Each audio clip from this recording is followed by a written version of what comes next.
All right, guys. So we'll get started here.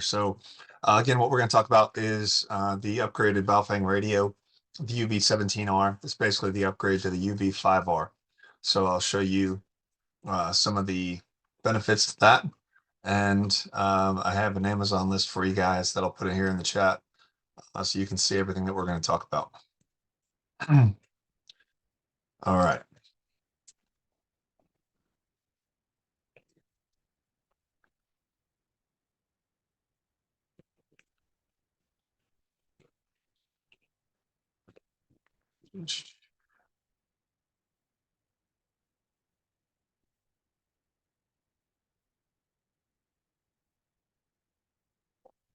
All right, there we go. All right. So here what we got, let's get this out of the way. What we've got here, several radios that I'll talk about here, and what we got going on today. Sorry, Batman. So my daughter's old little toys. All right, anyway, so here's the new upgraded UV17R. Okay, and then here's the old UV5R. So it is larger. Okay, it is a little bit larger. Roughly a little bit less than twice the size, which was a benefit to this. This was a small radio, which was nice. So this one's a little bit larger, but as you can see, much more durable, much better made essentially, and the controls are a lot better in my opinion as well. So the original UV5R, if you guys that are unfamiliar, it's a dual bandwidth radio. It does everything that a ham radio does, UHF, VHF, and you can even buy versions that have other capabilities as well.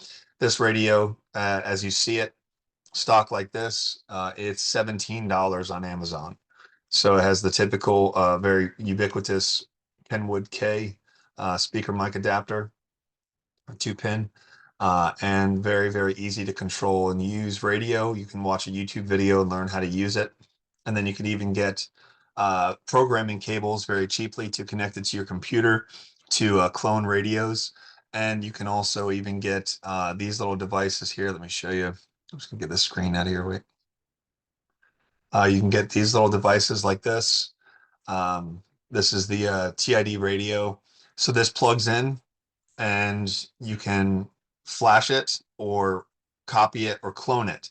So basically, if you have several radios, say if I had these two radios and I spent my time to program this one, I can stick this in it, clone it, and then stick it in this radio and clone it again. So that way now it's the same, all the same frequencies and channels programmed into it. Pretty cool little thing for like 20 bucks on Amazon as well. So very easily you can program all your radios. All right, so that's the old UV5R, the new one. This is an aftermarket antenna, by the way. It comes with one. It's a little bit taller than this one. This one is like an $8 aftermarket antenna that is just smaller and flexible. So it doesn't work as good, honestly, but it's just much smaller and flexible, so it's much easier on your belt. All right, so some of the key upgrades. One is the overall build and durability of this radio versus the old radio. So this radio is much, much better in terms of the build quality, the materials, the buttons, everything. Another huge upgrade is the USB-C charging. So I think that's an absolutely awesome upgrade. So you can USB charge this thing right here. So you don't need to bring around the charging brick that it comes with, block rather, that it comes with. It does come with one if you want to use it, but you can USB-C charge right here. The belt clip is much, much better. So much, much more of a traditional style belt clip than the old little cheapy one that tended to break. Okay. So that's much better. The controls, the buttons, everything else is just much better. I like these buttons a lot better than these. So overall, just a big upgrade. Still has the Kenwood 2-pin adapter, which is still, the most ubiquitous thing out there. So that's good. The flashlight is now on the bottom instead of the top, which was kind of silly. So this just makes sense if you're holding it in your hand, you're trying to write something. So I turn it on. So say you're holding something in your hand, you're talking on your radio, you press the flashlight button, it's on the bottom now, which is kind of smart. So that way, as you hold the radio, it's much more useful as you hold the radio. So first I thought that was kind of silly having a flashlight on the bottom. Like, how does that make sense? But the way you hold the radio like this actually makes a lot of sense. And it has a strobe feature as well. So actually, it's the most useful flashlight feature I've ever seen on a radio. What else? Oh yeah, the buttons, the buttonology all pretty much the same from the old radio, just a different look to it and much better feel. All right. So just like the old radio, you have the channel mode, you have the you can switch back and forth, you can listen to both and just talk on the one where the red arrow is. You can switch modes to frequency mode to plug in a frequency, or your channel mode to go through your saved channels.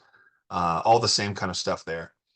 The big thing that this has is the search and locks onto frequency mode. I don't know what they actually call it, but I'll demonstrate that.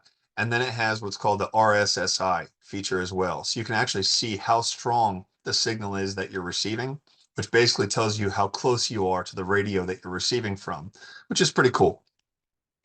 So let me go through this to show you the best feature about this thing.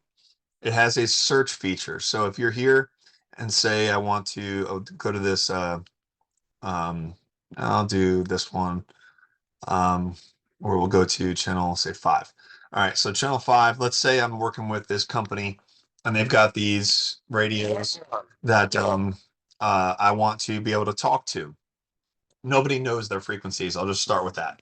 I would very I would put money on it that anybody you work with doesn't know the frequencies that the radios are programmed to. Here's a little cheapy Retevis radio.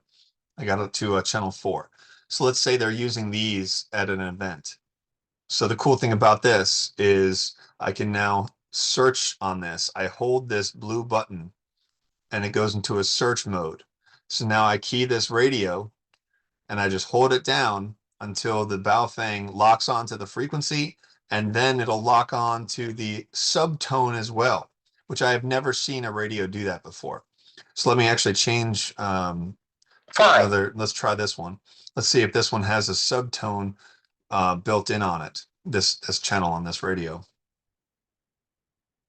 So this one does. Channel 5 has the subtone, the subaudible tone is called the CTCSS, which is the privacy tone.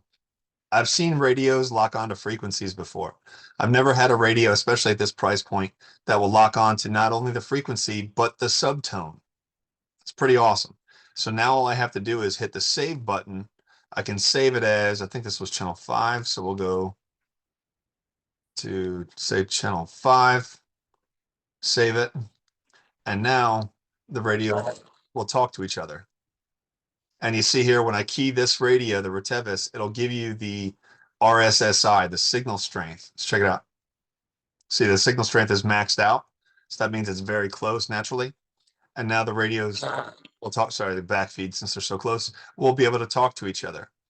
So imagine the value in that. You show up to an event security detail or a hurricane deployment, and everyone brings all their radios. Nobody's going to know their frequencies, and especially even if they know their frequencies, they're not going to know the subtones for each one. So here again, I can go to channel 6. I'll go to channel 6. I'll scan, press the push to talk over here. It'll lock onto the frequency and lock onto the subtone. So then I can simply save that as channel 6. And now they'll talk. All right. So that's a pretty awesome feature to be able to do that. So that right there is the main thing. I can even show you with the new fancy radios that we're using from Global PTT. This radio is pretty awesome. This thing is a POC, push to talk over cellular, a short antenna, and then a PTT over UHF or VHF over the larger antenna. That's the aftermarket one as well. So here, this radio is dual mode. So it operates like Nextel did. So it goes over cell phones, so unlimited distance. Or I hit the secondary push to talk. If you see here, this radio has 2 push to talk buttons, the big one on top and the small one underneath. So the big one on top is the PTT OC, push to talk over cellular, and the small push to talk is the UHF over here. So again, let's say that this radio, I want to talk to it. So what I do is I simply scan. Over here, I press the push to talk. It will lock onto it. I save it as, say, channel 1.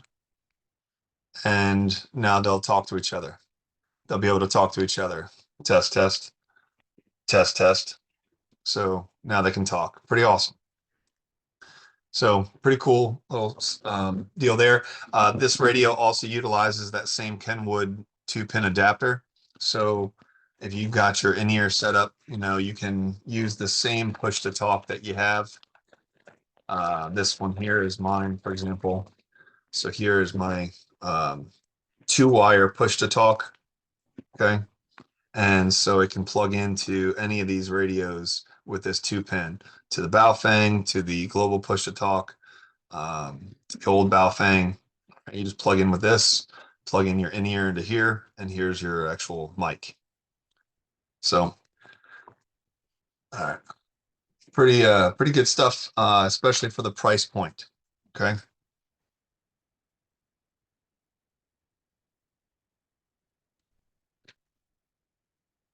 So that, and then I want to show you the link that I sent you guys, um, the Amazon link. I'll send it here again one more time. Keyboard back. So here for everybody, here's the Amazon link. And what I'm going to show you there,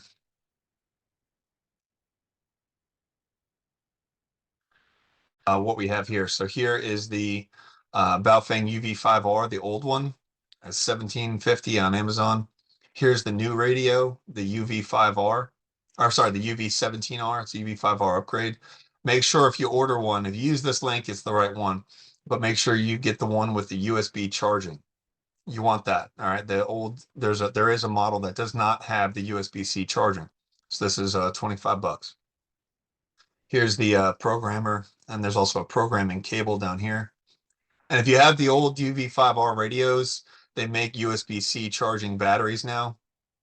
So that's pretty cool. So get those if you need them. And then here are the antennas, the big one and the little one that I use, and the speaker mics and a cheap push to talk, which you can actually connect to in-ear to this, by the way. Or you can get the in-ear one. So that's the gear that I have for you there. So yeah, Kaiser, you can recommend whatever you want. Put it in the chat. That'd be good. But that's the short and sweet of it, guys. Just wanted to show you the main feature upgrades on that UV17R. And I think you guys can see the value there of being able to program to any radio. I've done it a bunch, and it works really well. So that's all I got for today. If you got any questions, let me know. But enjoy it, geek out with some radios. It's good stuff. So, all right, guys. See you.